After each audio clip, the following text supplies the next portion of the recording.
Louvado seja o nome do Senhor. Graças a Deus por esse momento de adoração, por esse momento de culto na sua casa. É você que determina se haverá culto ou se é apenas um aparelho ligado. Eu gostaria que houvesse calmaria, que houvesse um momento de reverência no seu lar. Coloque seus filhos assentados no sofá, deixe de fazer qualquer coisa. Vamos meditar na bendita, poderosa e santa palavra de Deus. Está fervendo no meu coração esse texto e eu gostaria de compartilhar com você. Abra sua Bíblia. Se você está em culto na sua casa, faça por merecer. Abra a palavra de Deus, deixa que ela seja aberta dentro do seu lar. Em Neemias, capítulo de número 1, é um dos meus livros preferidos da Bíblia. Eu amo toda a palavra de Deus, mas esse livro de Neemias é um livro inspirador, é um livro extraordinário, é um livro para os nossos dias. Eu acho que ele nunca serviu tanto como para os dias em que nós estamos vivendo. Livro de Neemias, que Deus nos dê a ousadia, a determinação, a graça de Neemias, homem de Deus, que era um homem comum como qualquer um de nós. A Bíblia diz assim, Neemias capítulo 1, versículo 1. Palavras de Neemias, filho de Acalias. E sucedeu no mês de Quisleu, no ano 20º, estando eu em Susã, a fortaleza, que veio Anani, um de meus irmãos, ele e alguns de Judá. E perguntei-lhes pelos judeus que escaparam e restaram do cativeiro e acerca de Jerusalém. E disseram-me, os restantes que não foram levados para o cativeiro, lá na província, estão em grande miséria e desprezo. E o muro de Jerusalém fendido e as suas portas queimadas a fogo. E sucedeu que, ouvindo eu essas palavras, assentei-me e chorei e lamentei por alguns dias. E estive jejuando e orando perante o Deus dos céus. E disse, Senhor, Deus dos céus, Deus grande e terrível, que guardas o conserto e a benignidade para com aqueles que te amam e guardam os teus mandamentos. Estejam, pois, atentos os teus ouvidos e os teus olhos abertos, para ouvires a oração de teu servo, que eu hoje faço perante ti, de dia e de noite, pelos filhos de Israel, teus servos. E faço confissão pelos pecados dos filhos de Israel, que pecamos contra ti, também eu e a casa do meu pai pecamos. Louvado seja o nome do Senhor. Obrigado pela tua palavra, linda, extraordinária, inspiradora, Senhor. Sempre o foi. E o é para os dias de hoje em que vivemos. Precisamos tanto da tua palavra. O Senhor disse que nem só de pão vive o homem, mas de toda a palavra que sai da boca de Deus. Ó Deus, que a tua palavra nesta manhã encontre lugar neste lar, que haja quietude dentro desta casa. Mais do que quietude dentro desta casa, que haja quietude dentro deste coração. O momento da palavra, Senhor, é momento de conflito. O momento de culto é momento de guerra espiritual. Há dominadores deste século, há potestades e principados interessados em que o teu filho agora não cultue o teu nome. Esteja em outras atividades, desligado, Senhor, do culto, consequentemente do Senhor. Mas que haja quietude neste coração. É a tua palavra que está sendo ministrada nesse instante. Esconda-me atrás da cruz de Cristo. Que apareça não eu, mas o Senhor. E que a tua voz seja ouvida através destas redes sociais, dessa transmissão. E chegue no coração do meu amigo, do meu irmão. Pessoas que nos acompanham há tanto tempo. Pessoas que vão nos acompanhar, estão começando hoje. Vão nos acompanhar daqui para frente. sejam tocadas pelo teu Espírito, que seja o Senhor que fale. Estamos aqui para cultuarmos o teu nome e oramos certos da tua presença. Eu abençoo esta casa. Eu repreendo principados e potestades dentro deste lar. Que Satanás respeite a autoridade que há no nome de Jesus. Que o ambiente desta casa seja um ambiente de reverência. Se houver algum espírito maligno para tentar tirar a paz, que seja repreendido dos lares. E sobre esta casa, que é a tua casa, e que nós possamos ouvir a tua voz, em nome de Jesus. Me acompanhe, por gentileza. Eu amo o livro de Neemias, amo apaixonadamente o livro de Neemias, por muitas razões. Eu gosto de estudar este livro. Permita-me mostrar para você, a princípio, por que eu me identifico. 5 razões pelas quais eu me identifico com o livro de Neemias. Primeira, Neemias tinha tudo para não se preocupar com o remanescente que estava em Jerusalém. Ele tinha tudo para não se preocupar.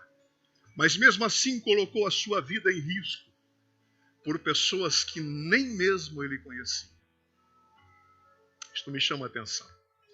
Segundo lugar, ele foi levantado em sua geração com a aprovação de Deus para mudar uma situação que, humanamente falando, era impossível. Você que conhece um pouco do contexto do livro de Neemias, você sabe que o contexto dele era um contexto impossível de ser alterado, de ser mudado. E ele foi levantado exatamente nesta época com a aprovação de Deus. Com certeza havia muitos outros líderes nos dias de Neemias, mas havia um só Neemias. E a ele Deus escolheu para fazer a diferença. Terceiro lugar, sua vida nos mostra como lidar e superar a resistência e as provações que a vida nos oferece. Poucos de nós, eu falo isso com muita propriedade, poucos de nós têm os desafios e os inimigos que Neemias teve. Ele não teve apenas inimigos externos, mas ele também teve inimigos internos, aqueles que não querem mudança. E mesmo assim, ele superou toda a resistência, toda a provação. É a terceira razão pela qual eu amo o livro de Neemias. A quarta razão é que Neemias não realizou nenhum prodígio, nenhum sinal, como também não transmitiu nenhuma profecia bíblica. Porém, se dedicou fielmente ao seu trabalho e preparou uma cidade para o Messias que havia de vir. Me identifico com Neemias. Nenhum milagre, nenhum sinal. Ele era um homem comum como eu e você. Não deixou até mesmo nenhuma profecia, mas ele preparou a cidade para o Messias que havia de chegar. Em quinto lugar, esse é um livro para pessoas que se acham na obscuridade. O livro de Neemias, a história de Neemias é uma história, é um livro para as pessoas que se acham na obscuridade. Sabem que nasceram para mais, porém vivem apenas uma rotina. Com certeza Neemias experimentou todas as frustrações que enfrentamos hoje, mas não se deixou vencido por nenhuma delas. Isso me cativa, isto me prende a Neemias. Oh, maravilha! A palavra de Deus desta manhã para o seu coração, para o meu coração, Deus prescrutou o meu interior. É que Deus procura pessoas como Neemias, pessoas que se importam. Neemias foi um homem que se importou. Quando nós estudamos o contexto da história de Neemias, nós vemos que através da liderança de Esdras, 10 anos antes, o culto havia sido reestruturado, restabelecido em Jerusalém. Esdras, de 10 anos antes de Neemias, ele fez a reconstrução do templo. Deus o usou através de Ageu, que se levantou como profeta naqueles dias, chamando o povo ao arrependimento, que ganhava o salário e o salário era como saco furado, porque cada um cuidava dos seus afazeres, dos seus interesses e haviam esquecido a casa do Senhor. Deus levanta Zacarias, Deus levanta Ageu, e eles ajudam a Esdras a edificar o templo do Senhor. O culto havia sido restabelecido, porém, a cidade de Jerusalém, os muros ainda não haviam sido reconstruídos. Esdras orava para que alguém fosse levantado por Deus para reconstruir os muros de Jerusalém. Ou seja, o culto a Deus estava vulnerável. O templo estava vulnerável. Inimigos cruéis cercavam Jerusalém naquela época e poderiam interromper o culto a qualquer instante. Era necessário que alguém se levantasse para reconstruir os muros, tarefa impossível, muitas vezes tentado, mas com nenhum êxito. E aí Deus levanta Neemias para poder fazer isto. Quando Deus quer fazer mudanças, Ele gera um santo descontentamento no coração de alguém. Aleluia. Às vezes, atrás de um descontentamento, está um milagre para acontecer. Um avivamento, na maioria das vezes, acontece com um descontentamento. Que Deus nos ajude, que haja em nosso coração nesses dias um descontentamento vindo da parte de Deus. Que nós não estejamos achando que estamos vivendo tudo aquilo que Deus gostaria que vivêssemos. Há muito mais para os nossos dias. É tempo de avivamento. É tempo de buscarmos ao Senhor. Eu creio que eu não tenho vivido a plenitude daquilo que Deus tem preparado. Preciso me alinhar mais com a sua vontade. Creio que Deus tem coisas extraordinárias para que a Shekinah, a igreja que eu pastoreio, experimente. Há promessas de Deus. Que nós não estejamos satisfeitos com o que estamos vivendo. Que nós queiramos mais. Que nós desejemos mais da parte de Deus. Que haja um descontentamento em nós. Por mais abençoado que você seja, que você saiba que Deus tem mais para você. Aleluia! Tem gente pisando no primeiro degrau da escada, achando que está no topo. Oh, meu amado, você está apenas iniciando, por maior que sejam as bênçãos que Deus tem compartilhado com você. Há muito de Deus ainda para a sua vida. Creia nisso, que haja um descontentamento no seu coração. Houve um descontentamento no coração de Neemias com tudo aquilo que acontecia em Jerusalém. Aleluia! Se eu precisasse de alguém para reconstruir os muros de Jerusalém, no mínimo eu procuraria o CREA, Conselho Regional de Engenharia de Israel. Mas Deus é diferente. Deus procura corações quebrantados. Deus gera descontentamento e procura, mesmo que seja um simples mordomo, mesmo que seja um simples copeiro, mesmo que seja um homem comum, se Deus gerar nele um descontentamento, ele aceitar o desafio de Deus, grandes coisas acontecem no universo. Olha a preocupação de Neemias. Permita-me relatar pelo menos 4 preocupações de Neemias, revelado de 4 maneiras diferentes. A sua preocupação com a cidade. De 4 maneiras é revelado nesse capítulo 1 do livro de Neemias. Primeiro, ele se importou tanto com Jerusalém, com o remanescente que havia voltado do cativeiro babilônico. Ele se preocupou tanto, em primeiro lugar, guarde isso, a ponto de perguntar acerca do remanescente que havia ficado em Jerusalém. Ele estava em Suzã, a pelo menos 1000 quilômetros de distância da Babilônia. Pelo menos 1000 quilômetros de distância entre onde ele estava em Suzã e até a cidade de Jerusalém. Pelo menos 1000 quilômetros. Seriam 3 a 4 meses de viagem. Não se tinha os meios de comunicação que temos nos dias de hoje. O povo havia regressado do cativeiro babilônico e havia voltado para Jerusalém, culto restabelecido, muros derrubados. De repente, chega alguém dos seus irmãos de Jerusalém, alguém que tinha ido a Jerusalém, volta para Suzã, capital da Pérsia, que era o império mundial nessa época. Artaxerxes era o senhor do mundo, que havia entrado no lugar do Império Babilônico. Haviam destruído o Império Babilônico. Ele era copeiro do grande Artaxerxes, segundo a história, Artaxerxes Longânimos, que reinou na Pérsia de 464 a 423 a.C.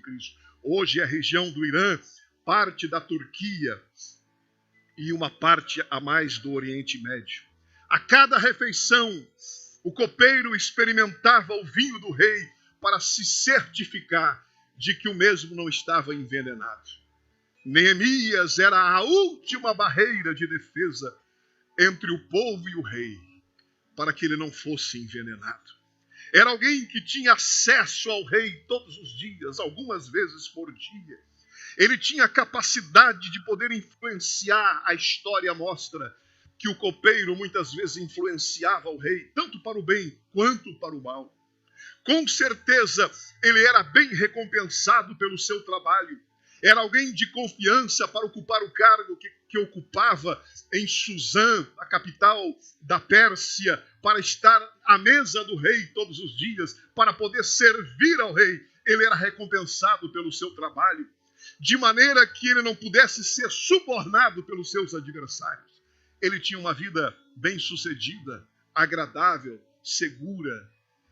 Neemias estava numa zona de conforto que não aceitou permanecer. Sua vida era cheia de privilégios, mas de repente, houve um dia na vida de Neemias que tudo mudou. Alguém chega com a informação de que Jerusalém estava destruída, de que o povo vivia em grande miséria. Como é extraordinário saber a maneira como Deus realiza uma grande obra. Deus sempre coloca os seus servos no lugar certo, na hora certa. Foi assim que ele fez com Esther em Suzã. Foi uma geração antes dos dias de Neemias. Foi assim que ele fez com José no Egito, homem certo, na hora certa. Foi assim que ele fez com Daniel na Babilônia, homem certo, na hora certa. Deus sempre tem alguém, aleluia, com quem ele pode contar. Ele sempre levanta alguém do meio do povo. Agora é Neemias, o homem certo, na hora certa. Diz a Bíblia que foi no mês de Quisleu. Mês de Quisleu eram meados de novembro, começo de dezembro. Era o 20º ano de Artaxerxes. Isso equivale mais ou menos ao ano 444 a.C. Era um dia qualquer, quando ele encontrou-se com Anani, um dos seus irmãos que havia retornado de Jerusalém. Era um dia normal, mas esse dia normal mudou a vida de Neemias, mudou o rumo e a história de Neemias. Foi num dia qualquer que Moisés cuidava do rebanho do seu sogro Jetro e ouviu Deus dizer: Moisés, tira a sandália dos teus pés, porque o lugar em que tu estás é terra santa. 40 anos trabalhando no deserto. Aquele dia era um dia normal. Não nasceu com luzes, câmara, ação. Era um dia qualquer. Deus apareceu para Moisés. Aquele dia mudou a história de Moisés. Aleluia. Foi num dia qualquer que Davi estava pastoreando as ovelhas do seu pai Jessé e foi chamado para ser ungido rei de Israel. Era um dia qualquer. Deus mandou que Samuel fosse à casa de Jessé em Belém e disse: me provide um rei dentre os teus filhos. Era um dia normal. Milagres de Deus acontecem em dias normais. Aleluia. Foi num dia normal de pescaria de Pedro, Tiago e João. Estavam consertando as redes e Jesus os chamou para se tornarem pescadores de homens. Era um dia normal. Nós nunca saberemos o que Deus tem reservado para nós. Por isso tenha sempre o coração aberto, porque o seu próximo minuto poderá vir uma orientação de Deus que vai mudar o rumo da sua história. Quem sabe Deus pode se utilizar deste culto nesta manhã. Quem sabe Deus pode se utilizar deste pregador nesta manhã. Uma palavra rema que venha do coração de Deus para o teu coração. É um dia qualquer, não amanheceu absolutamente nada diferente. Mas Deus pode mudar o rumo da sua vida. Hoje, tome posse disso em nome de Jesus. Era um dia comum quando Neemias encontrou com Anani. O que leva Neemias a perguntar sobre um povo atribulado que vivia a centenas de quilômetros? O que leva Neemias a se preocupar, a perguntar, a se identificar com aquele povo? Ele estava bem, ele ganhava bem, ele era um homem de confiança do rei, ele estava numa zona de conforto, ele tinha privilégios mil, a aposentadoria dele estava garantida, não havia nada, absolutamente nada que ele pudesse querer que alterasse. Oh, aleluia! Mas se não houver em nós uma identificação, eu diria, uma empatia com aqueles que estão no opróbrio, que estão na miséria, nós estaremos reprovados para o ministério, por melhor que sejam as nossas habilidades. Você pode ser um grande pregador, você pode ser um grande cantor, você pode ser conhecedor da palavra de Deus, você pode ter saído agora do forno de uma escola teológica, mas se não houver uma identificação, uma empatia, uma dor no coração pelos que sofrem, pelos que estão perdidos, pelos que estão sendo jogados no inferno todos os dias, você estará reprovado para a obra de Deus. Às vezes há homens não tão qualificados. Neemias não era um homem qualificado para reconstruir os muros de Jerusalém, humanamente falando, mas havia nele um coração de empatia, um coração preocupado com a tribulação que o povo passava. Que Deus levante, no meio desta pandemia, que Deus levante gente com coração cheio de empatia, que se identifique com aqueles que sofrem. Oh, não era absolutamente culpa de Neemias que o povo havia sido levado para o cativeiro. Ele não tinha nada a ver com aquilo. Aquele era um povo miserável. Aquele era um povo atribulado. Deus não perdeu sua força, o seu braço, quando a Síria invadiu Israel, quando Babilônia invadiu Jerusalém. Deus não deixou de ser Deus para encarar essas nações, como muitas vezes ele encarou muitas nações. Mas o povo havia pecado, a nação tinha que pagar pelo seu pecado. Deus estava ensinando a nação quanto ele reprovava o pecado da Babilônia. Neemias não tinha nada a ver com isso. Ele podia ficar na sua zona de conforto, mas houve nele uma preocupação, aleluia, uma preocupação pelo opróbrio, pela miséria. Olha o que diz a Bíblia. As notícias que chegam ao ouvido de Neemias podem ser resumidas de 3 formas. Aquilo que era uma grande nação estava reduzido a algumas pessoas. Em vez de Jerusalém ser uma cidade magnífica, diz a Bíblia, estava em ruínas. Em terceiro, em vez do povo estar feliz, vivia em grandes aflições e lutavam para sobreviver. Isto resumia a notícia do que havia acontecido em Jerusalém. Uma grande nação reduzido a algumas pessoas. Cidade magnífica estava em ruínas. O povo que deveria estar feliz estava em aflição e lutava para sobreviver. Não eram apenas os muros que estavam destruídos, não eram apenas os portões que estavam queimados, mas as famílias judias dentro e ao redor de Jerusalém estavam vivendo em condições deploráveis, diz a Bíblia. Uma cidade sem muro era uma cidade desprotegida. Sem muro, o templo estava sujeito ao ataque do inimigo.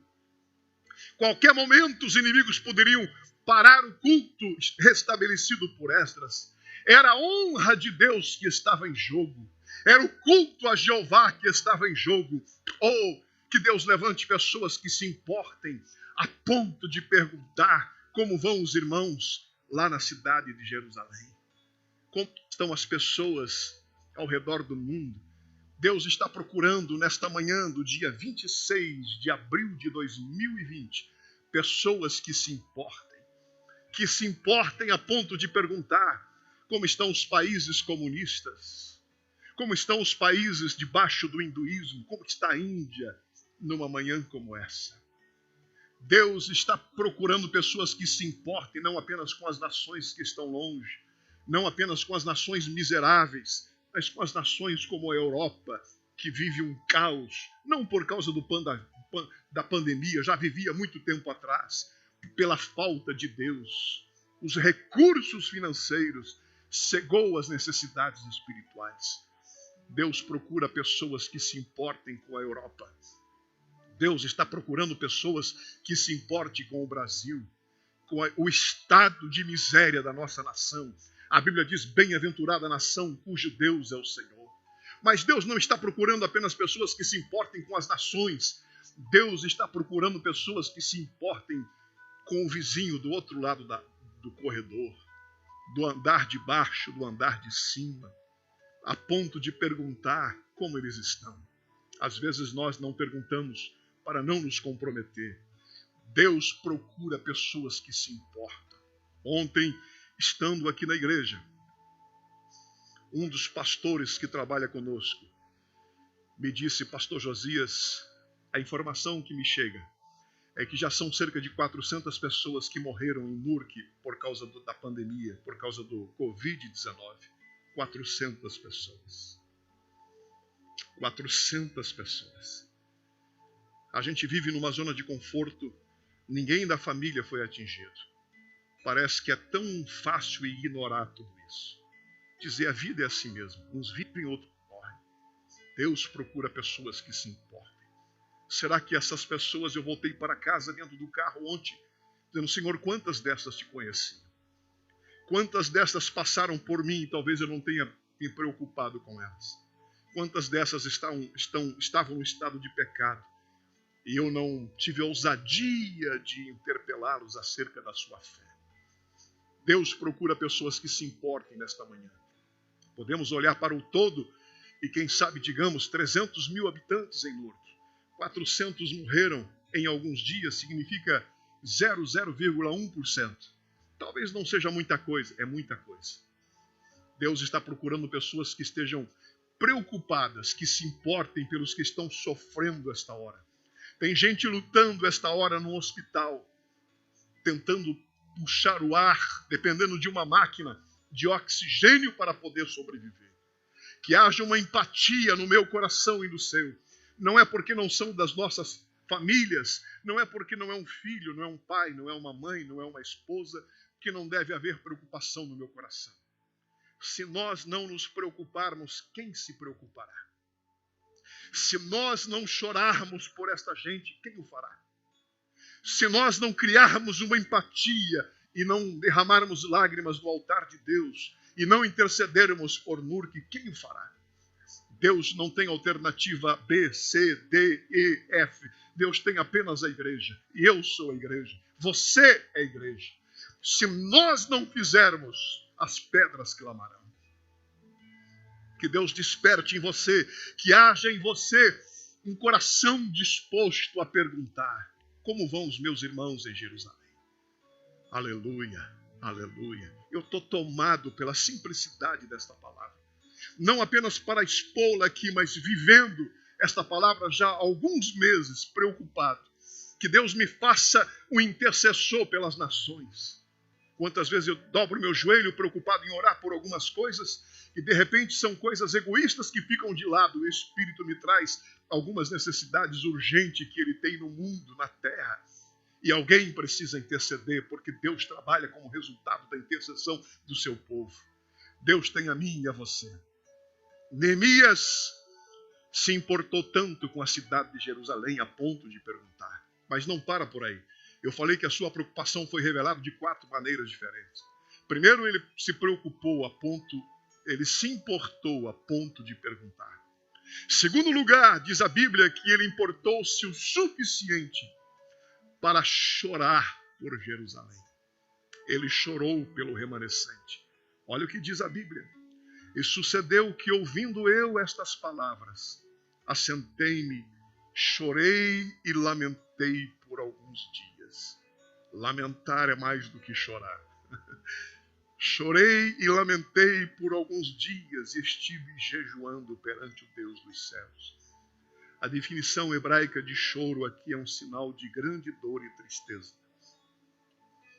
Um sinal de grande dor e tristeza.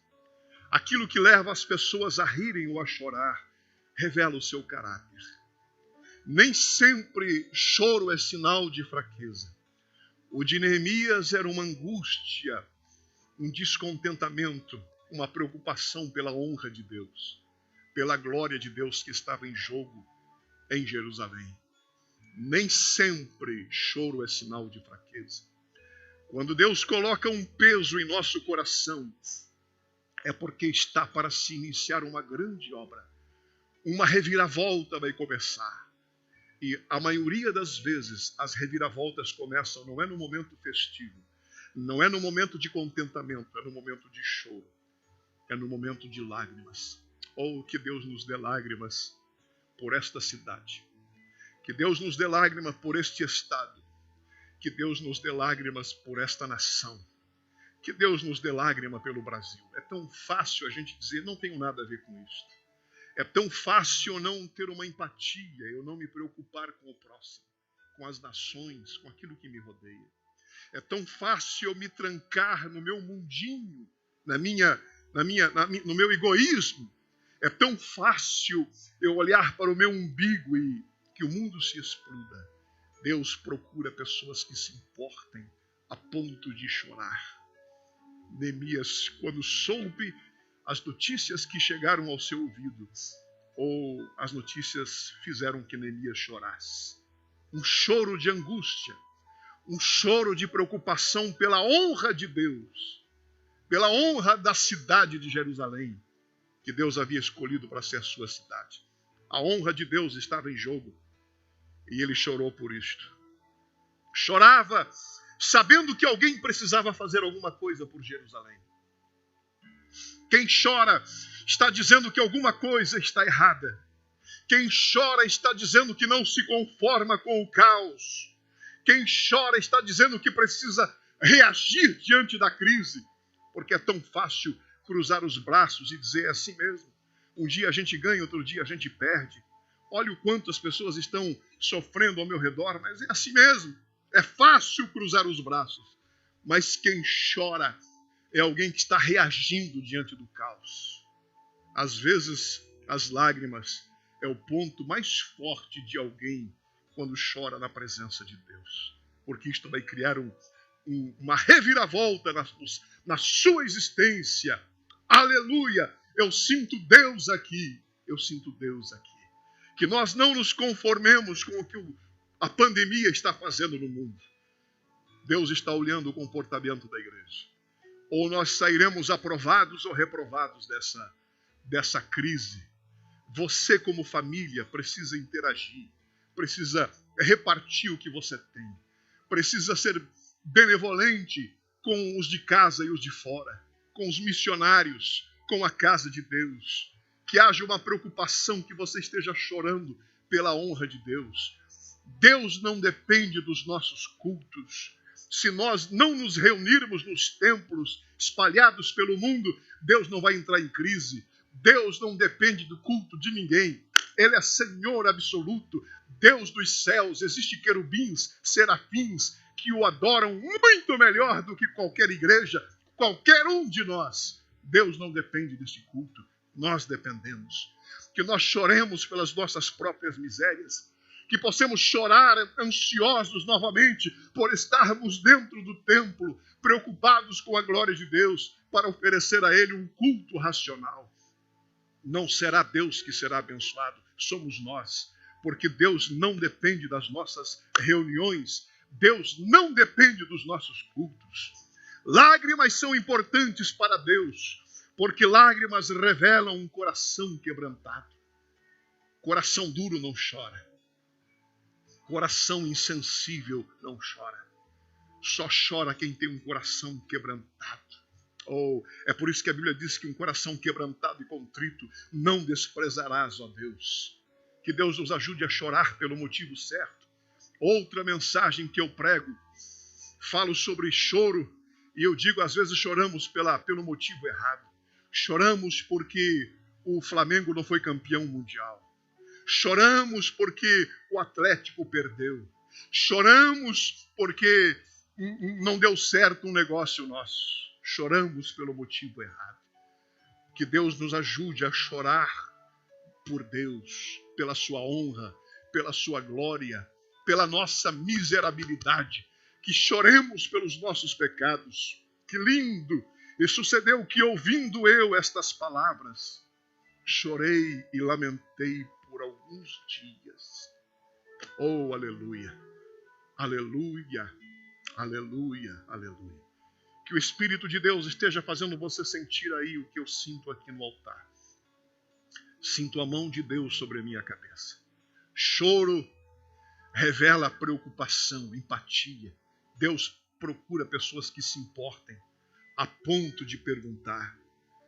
Deus procura pessoas nesta manhã que se importem a ponto de chorar. Não importa se você não é um construtor de muros, talvez você seja um simples mordomo. Talvez você, se continuar da forma como que você está, você vai terminar sua vida na obscuridade. Não vai mudar absolutamente nada. A sua zona de conforto não lhe trará nenhum mérito amanhã. Mas se você estiver disposto a perguntar, a ter uma empatia, a chorar pela honra de Deus, a se colocar no lugar de Deus e dizer, Senhor, eis-me aqui, Deus poderá fazer você entrar na história. Tantos anos têm se passado, pelo menos 2.500 anos da história de Neemias. E hoje estamos lembrando aqui das suas grandezas, de quanto Deus usou. Um homem comum como eu e você. Não havia nele absolutamente nada, senão um coração disposto a chorar. Senão um coração disposto a criar empatia pelos que sofrem. Na outra mensagem que eu prego sobre choro, eu falo sobre o pastor Tim Cymbala, aqui de Brooklyn, Nova York, pertinho de nós, 30 minutos de nós, que a filha se desviou. A filha era um ministro de música na igreja, era um instrumento nas mãos de Deus, fazia um trabalho extraordinário, de repente se afastou da casa de Deus, saiu do caminho do Senhor. Ele que sempre teve um trabalho voltado para os desviados, de repente vê a sua própria filha, pastor de uma das grandes igrejas de Nova York, se não a maior, entre as maiores de Nova York, vê a sua própria filha afastada do caminho. E aí existe duas alternativas. Ou você se conforma com a situação e diz milhares de pastores têm seus filhos desviados, ou você vai aos pés do Senhor e chora. Aleluia. Pastor Tim, ele escreve no seu livro dizendo que ele entrou no quarto e disse, Deus, eu não vou sair daqui enquanto o Senhor não fizer alguma coisa. E foram 3 dias de lágrimas. Chorou pela sua filha. Para não entrarmos em detalhes, no 4º dia que ele estava orando, a filha bate na porta, convencida pelo pecado, dizendo, pai, quero voltar para Jesus, abre essa porta. O que está acontecendo? A convicção de pecado me pegou lá na rua e eu preciso restabelecer a minha comunhão com Deus. É porque coisas acontecem quando nós oramos. Aleluia, aleluia. William Booth, fundador do Exército da Salvação, enviou 2 missionários para uma determinada região.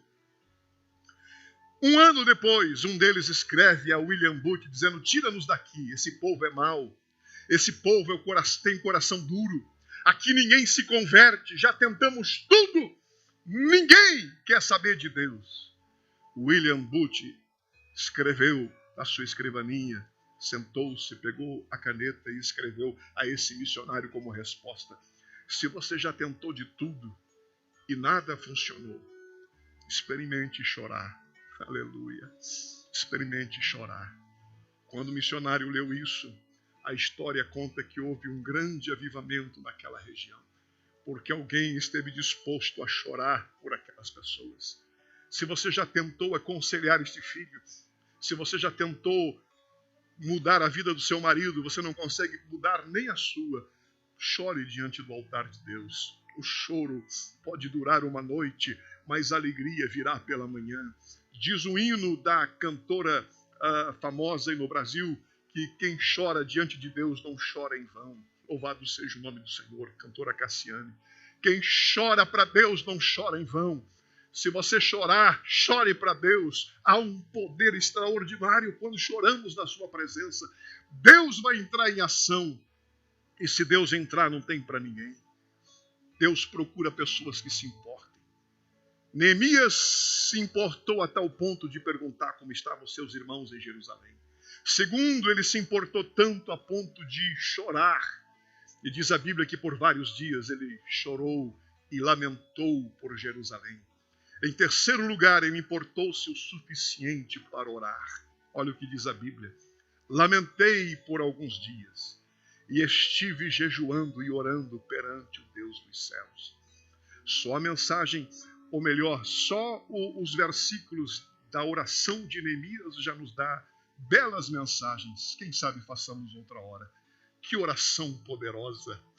Que oração de um homem que conhecia o coração de Deus. Ah, Senhor, Deus dos céus, grande e terrível, que guardas o conserto e a benignidade para com aqueles que te amam e guardam os teus mandamentos. Estejam, pois, atentos os teus ouvidos e os teus olhos abertos para ouvires a oração do teu servo, que hoje eu faço perante ti de dia e de noite pelos filhos de Israel, teus servos, e faço confissão pelos pecados dos filhos de Israel, que pecamos contra ti, inclusive eu e a casa do meu pai pecamos.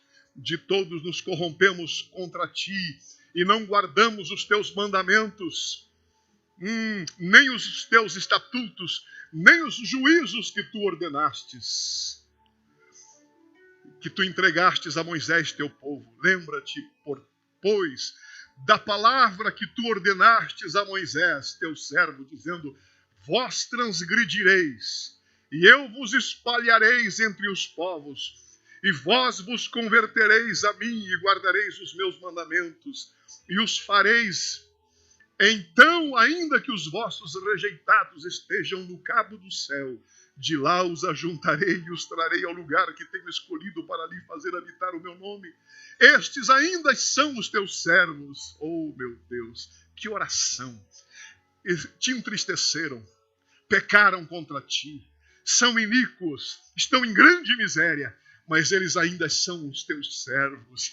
E o povo que tu resgataste com grande força e com forte mão. Ah, Senhor, estejam, pois, atentos teus ouvidos à oração do teu servo e à oração dos teus servos que desejam temer o teu nome, e faze prosperar hoje o teu servo e dá-lhe graça perante este homem.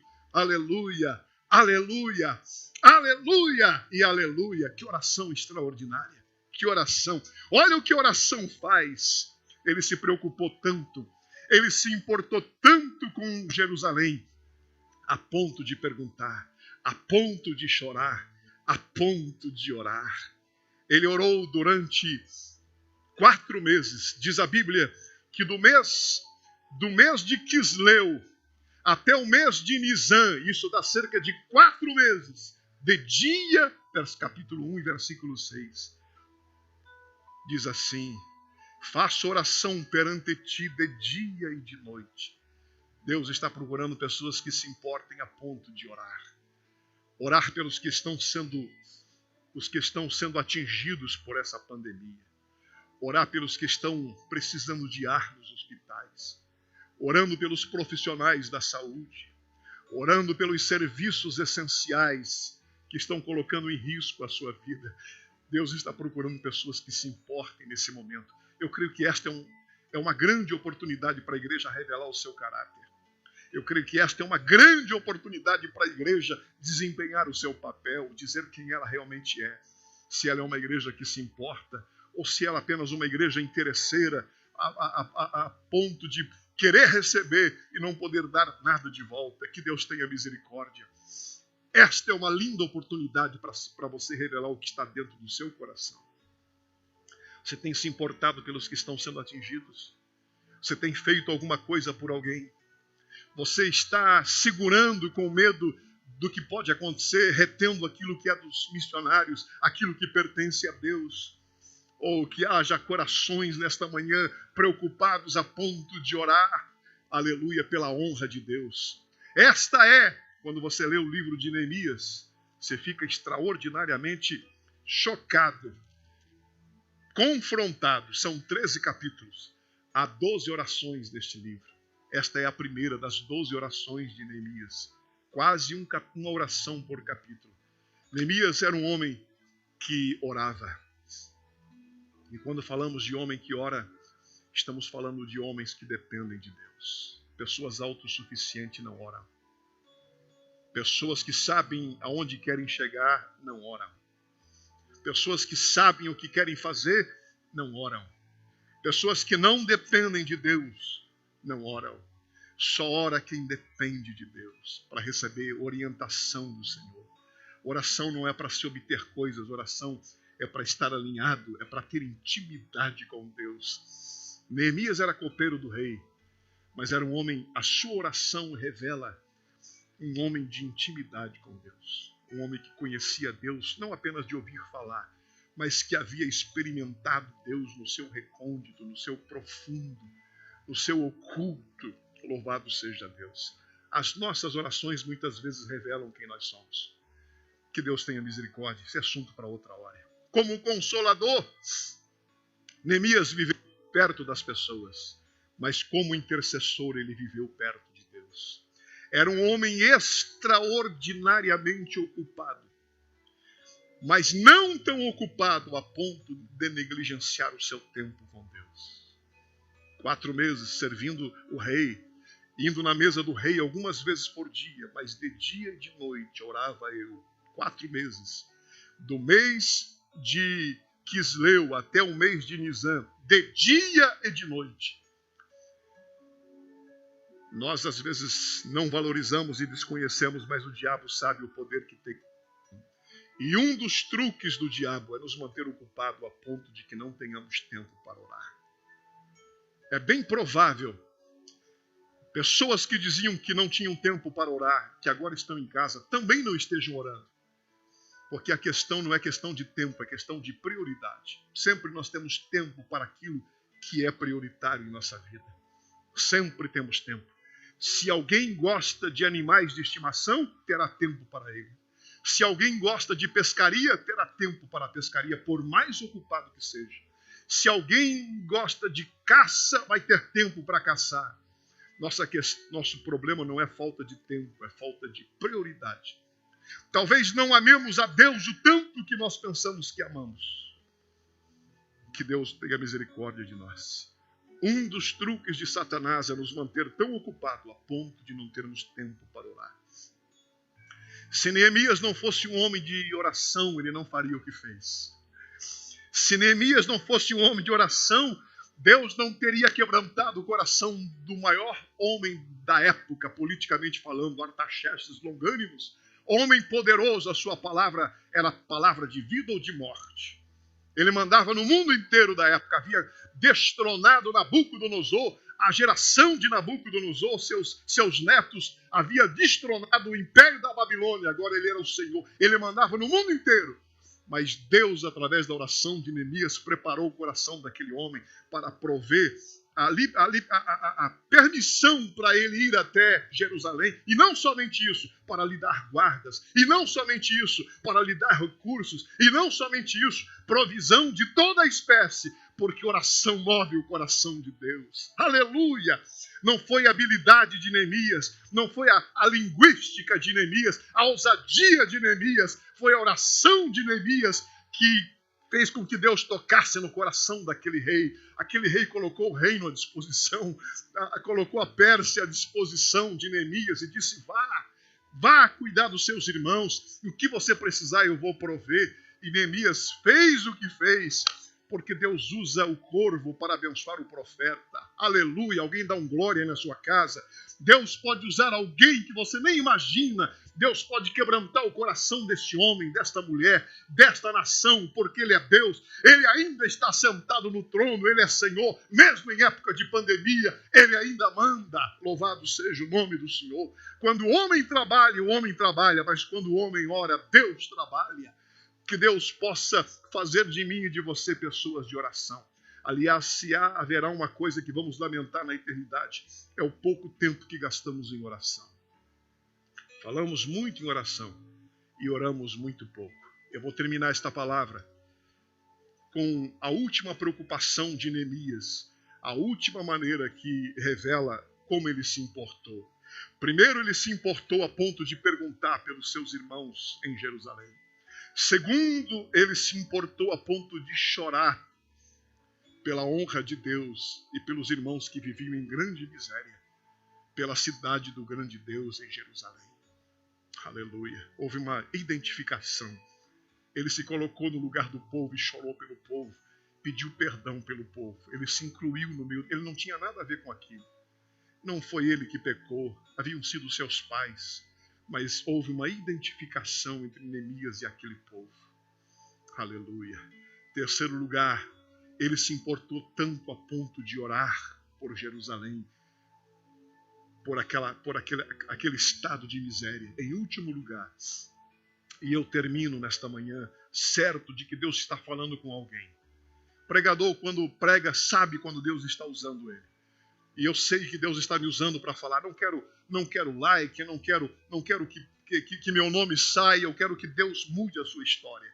Eu quero que esta palavra prescrute o interior do seu coração, que você saia fortalecido, que você tire lições, aleluia, dessa pandemia, dessa crise que estamos passando.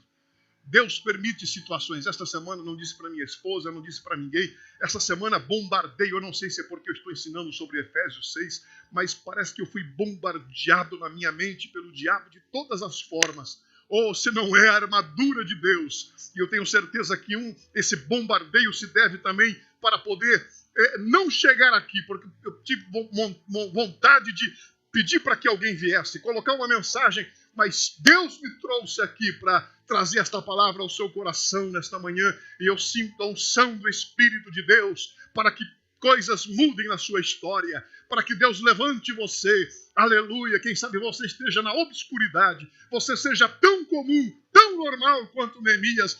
Deus pode levantar você e colocar o seu nome na história para que o nome dele seja glorificado. Louvado seja o nome do Senhor. Em quarto lugar, Neemias se importou tanto, não a ponto apenas de perguntar, não apenas a ponto de chorar, não apenas a ponto de orar pelos que estavam em Jerusalém, mas em quarto lugar, ele se importou o suficiente para se dispor a ir até Jerusalém. Aleluia, aleluia. Ele não orou para que outra pessoa fosse. Ele não orou dizendo que lhe faltava preparo, que ele não estava habilitado, que ele entendia de servir rei. Ele não entendia de construção de muro, de arquitetura. Ele não havia feito faculdade de engenharia. Ele não era nem um simples pedreiro, profissão tão honrada e tão respeitosa. Ele não orou dizendo que não estava preparado. Ele orou apenas dizendo: Senhor, eis-me aqui, envia-me a mim. Se é a mim que tu queres usar, se tu usas pessoas normais como eu, eis-me aqui. Se tu pegas pessoas que não são para confundir as que são, dá uma olhada para o meu coração. Aleluia, aleluia, aleluia. Talvez se Deus usasse apenas os intelectuais, eu e você estaríamos em último lugar na fila. Mas quando Deus quer procurar alguém, Deus não vai nas faculdades de Belém, Deus vai nos campos de Belém, onde há um coração de um adorador, aleluia. Quando Deus quer usar alguém em 2020, Deus não vai na Harvard, Deus não vai nas grandes universidades desta nação, Deus não vai em Princeton, pertinho, uma das grandes de New Jersey. Deus procura corações quebrantados, dispostos a se importarem pelo seu contexto. Deus está procurando você nesta manhã. Não importa se você não tem habilidade, se você chorar, se você orar, Deus te qualifica. Deus não trabalha com pessoas qualificadas. Deus qualifica pessoas que Ele chama. Aleluia! Louvado seja o nome do Senhor. Ele podia sentir-se tocado. Ele podia sentir emoção e simpatia, como tantas vezes como nós sentimos no templo. Mas daqui a pouco nós esquecemos e voltamos para a nossa vida, para a nossa zona de conforto, para a nossa vida confortável. Neemias se colocou à disposição de ir. Era uma tarefa quase impossível, mas com a ajuda de Deus ele conseguiu. Aleluia, aleluia. A sua decisão de ter ido o tirou de uma existência rotineira, que o faria dele uma pessoa esquecida na história, e o conduziu a uma vida extraordinária, sobrenatural, profética. O copeiro do rei teria que deixar o conforto. O copeiro do rei teria que deixar a segurança do palácio, enfrentar os rigores e o perigo de uma cidade em ruína, Jerusalém. Ele tinha uma vida confortável na corte do rei da nação mais poderosa do mundo. Ele trabalhava para o homem mais, ele era homem de confiança do homem mais poderoso do mundo. Ele teve que deixar tudo isso para ir lá nas ruínas de Jerusalém. No lugar do luxo haveria escombros. No lugar do prestígio haveria zombaria. Haveria maledicência. Leia o livro de Neemias, hoje, domingo. Leia os 13 capítulos, você vai ficar impactado com a história de Neemias. As afrontas que ele sofreu.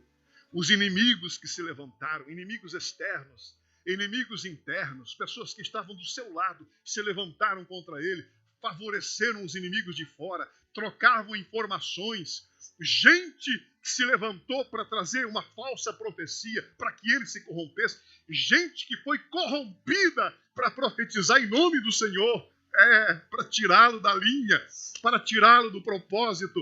Mas que história extraordinária! O homem que trocou o palácio pela miséria, pelo opróbrio, foi o homem que Deus usou. Avivamento tem muito mais a ver com obediência do que com talentos. Se você estudar a história dos avivamentos, você vai descobrir isso. Não foram pessoas hábeis, super talentosas. Não estou fazendo apologia e ignorância. Eu estou dizendo que avivamento tem muito mais a ver com obediência do que com pessoas talentosas. Ele não era construtor, ele era apenas um copeiro. Mas Deus faz mais com um copeiro que obedece do que com um construtor que não se submete. Aleluia. Receba isso aí, escreva, guarde isso. Deus faz muito mais com um copeiro que obedece do que com um construtor famoso que não se submete. Termino a palavra de Deus nesta manhã dizendo para você que em 52 dias, aquilo que há 100 anos estava parado, exatamente 100 anos havia feito que os muros haviam sido derribados por Nabucodonosor. 100 anos! O que há 100 anos estava parado, em 52 dias os muros foram reconstruídos, as portas foram restauradas e todo o povo estava se regozijando no Senhor. Tudo começou com um homem que se importou. Um homem que se importou. Abraão se importou e salvou Ló. Moisés se importou e livrou os hebreus da terra do Egito. Davi se importou e trouxe a nação de Israel de volta ao Senhor. Esther se importou e arriscou a sua vida para salvar uma geração e uma nação do genocídio. Paulo se importou e levou o evangelho para todo mundo daquela época. Deus procura pessoas nesta manhã que se importem, que estejam dispostas a chorar sobre as suas necessidades, não as nossas, as necessidades de Deus, e orar pedindo ajuda de Deus. Obrigado por esta palavra nesta manhã, Senhor. Ó Deus, o Senhor nunca fala a alguém sem primeiro falar ao pregador. O Senhor falou comigo através desta mensagem, está mudando coisas dentro de mim. Quero ser um homem que se importe, a ponto de perguntar. Quero estar preocupado com esta geração, com esta cidade que o Senhor me colocou como pastor. Se eu não puder ser uma bênção para milhões, que eu seja para 2 ou 3, mas que eu seja uma bênção. Se eu não puder ser uma bênção para todas as igrejas dos Estados Unidos, que eu seja apenas para esta, mas que eu seja uma bênção. Se eu não puder ser uma bênção para todas as famílias da terra, que eu seja para a minha, porque o Senhor me chamou para ser uma bênção. Homem comum, Senhor, sujeito às mesmas fraquezas que Elias.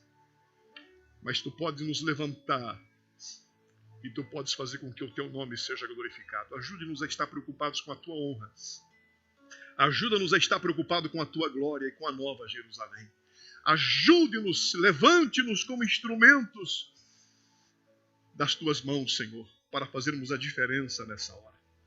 Pai, pelo Teu Espírito, nós abençoamos meu irmão, a minha irmã, todas as pessoas que estão conectadas conosco nesta manhã, que tenham prestado um culto a Ti. Que haja reverência em cada lar, Senhor. Que tenha havido culto em cada casa.